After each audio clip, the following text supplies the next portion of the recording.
I turned the power on. One bulb lit up bright, the other stayed dead.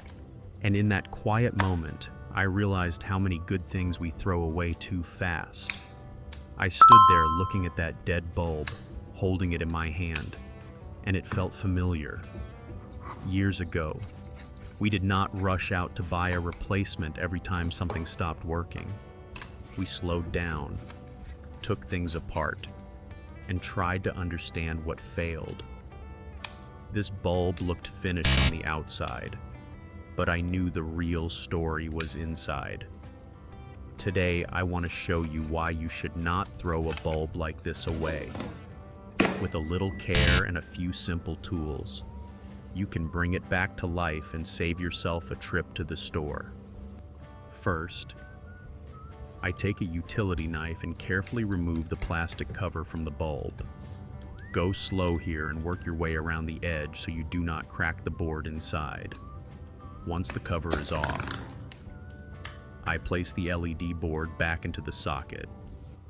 This part matters because the board needs power for the test.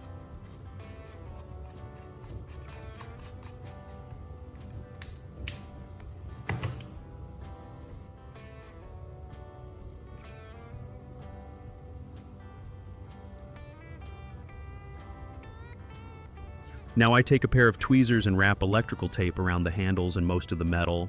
This step is important for safety. You do not want bare metal near live power.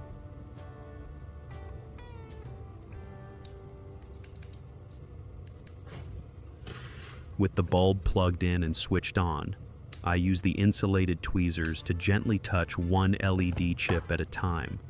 I move slowly and stay focused. As I touch each chip, nothing happens until I reach the bad one. When the tweezers touch that failed chip, the entire bulb suddenly lights up. That tells you right away which chip is causing the problem. At that moment, I unplug the bulb before doing anything else. Once you find the bad chip, the hard part is already done. Let me know your state in the comments. It's always great to see how many DIY folks are out there. Once the bulb is unplugged and completely safe to handle, I remove the LED board from the socket and place it flat on the bench, using a utility knife. I carefully scrape away the failed chip. Go slow and steady, slow. You only want to remove the damaged part and expose the two small contact points underneath. Take your time here, because a clean surface helps the repair hold better. Now I take an old cigarette pack. I want to be clear, this is about the foil, not smoking. Inside the pack is a thin piece of aluminum foil that works well for this repair.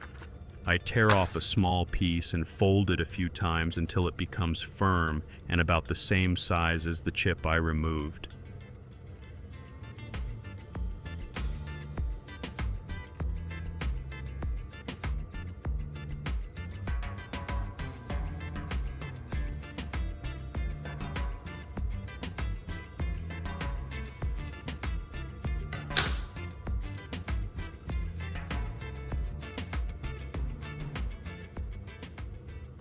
I place that folded foil directly over the two contact points where the bad chip used to sit.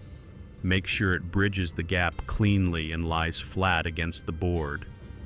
This foil acts as a simple conductor so the circuit can continue working. Next, I use a small piece of electrical tape to hold the foil in place. Press it down firmly so it does not move. With that done, the board is ready to go back into the bulb for testing. This simple step often brings the light back to life without replacing a single part. Now I place the LED board back into the socket and make sure it sits flat and steady. I screw the bulb back into the fixture and stand a step back. When I flip the switch, the bulb lights up again, bright and even. That tells you the repair worked. If the light comes on without flickering, you are good to go. At this point, you can snap the plastic cover back on and put the bulb back where it belongs. That first repair works great. But I want to show you another option in case the damage is a little worse.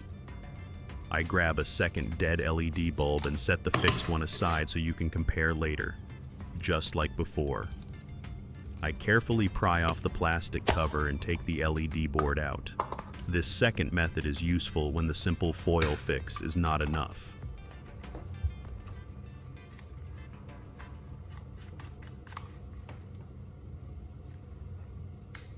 It takes a little more patience, but it is still something you can do at home with basic tools.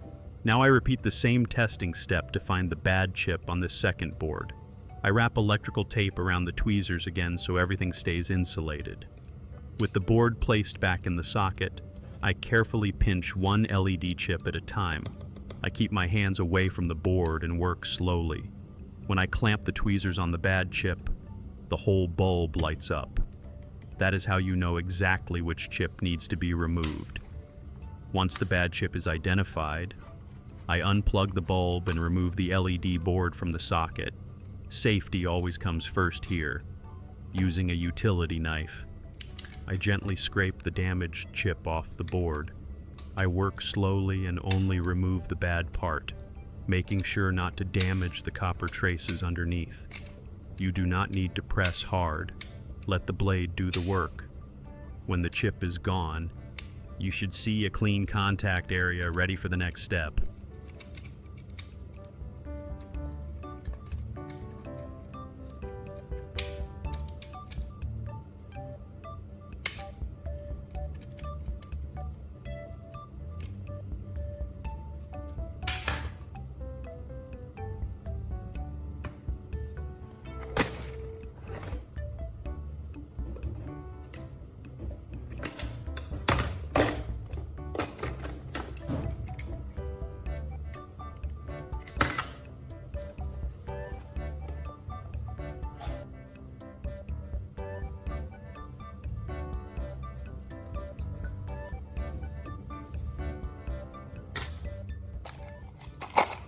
To test replacement chips safely, I make a simple power source using AA batteries.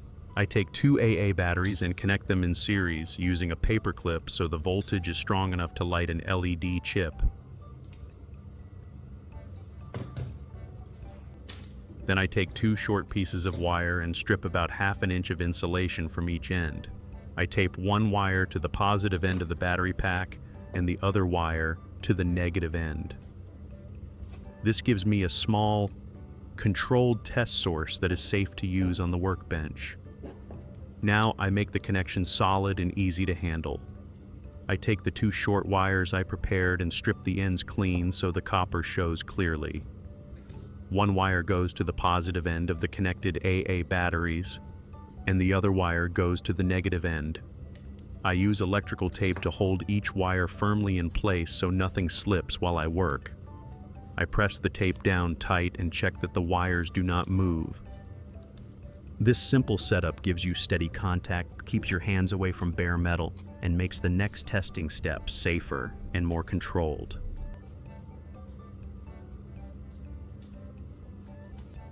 Now I look for a good LED chip on an old light board. I take the two test wires from the AA batteries and gently touch them to each chip, one wire on each side.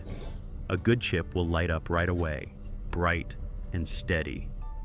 I move slowly and test one chip at a time so I do not miss anything. When I find a chip that lights up clean and even, I stop there. That tells me this chip is still healthy and can be reused.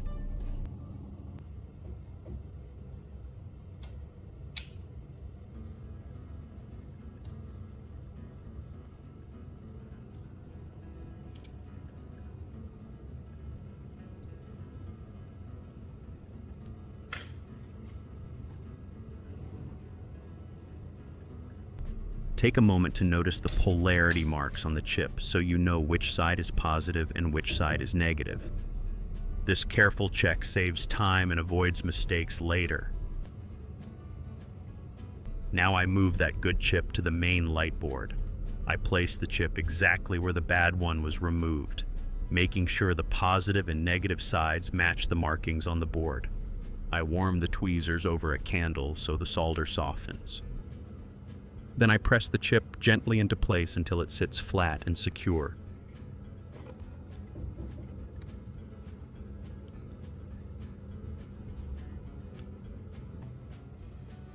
Hold it steady for a moment and let it cool. This step locks the chip in place and restores the circuit so the light can work again. With both methods, that dead bulb is working again and nothing went into the trash. You saw that a little patience and simple tools can save money and keep useful things around the house. This kind of repair is slow, calm, and very satisfying when you see the light come back on. If this helped you today, hit the like button so more people can find it. Subscribe for more practical DIY fixes, and share this video with someone who still enjoys fixing things the old way.